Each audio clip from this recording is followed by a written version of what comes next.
Here's some spiderwort that was growing in some no man's land. Some shit for brains, weed whacked it down, so I dug it up. I'm gonna try to save it. I'm not sure where this thing will make new leaves, but I know that energy is usually stored in the roots for all kinds of plants. It's got kind of fibrous, thicker roots here, so if those survive and it sends up new leaves, I'll have a bunch of new spiderworts that I can distribute. When I'm potting these up, it's important to have a good balance of compacted but loose soil.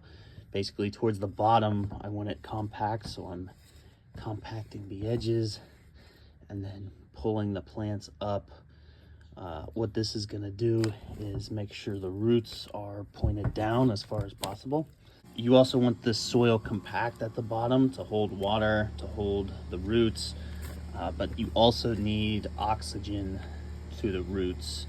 And for this spiderwort in particular, if the leaves need to come from below the soil, it can't be too compact there either. So mostly compacting the edges, and then eventually I will leave a loose layer on top, but pulling it up so that the roots have as much space as possible. I started with them about halfway down, just keep compacting it and pulling them up.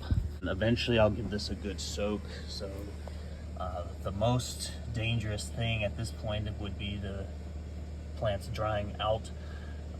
The roots have been damaged. The roots still work if there's water though, so soaking from the bottom is a great way to water.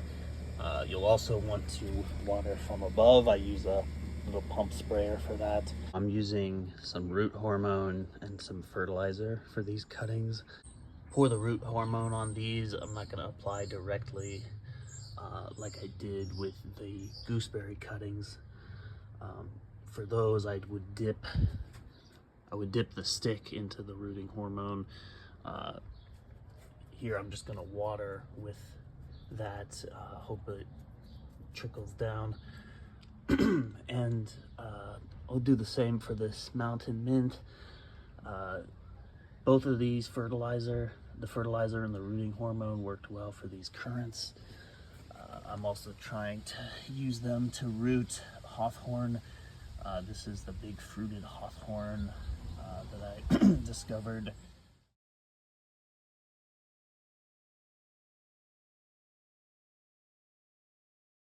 So I took some cuttings.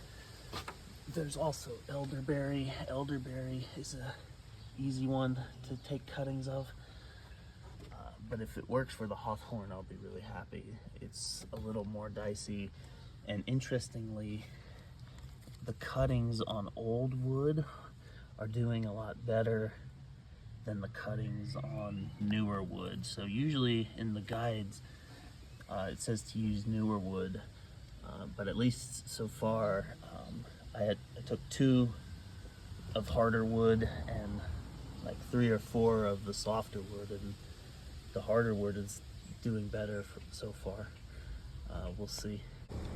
And here's the spiderwort a month later, so I would call this a success. I up-potted the smaller ones into these containers. These are ready for me to distribute.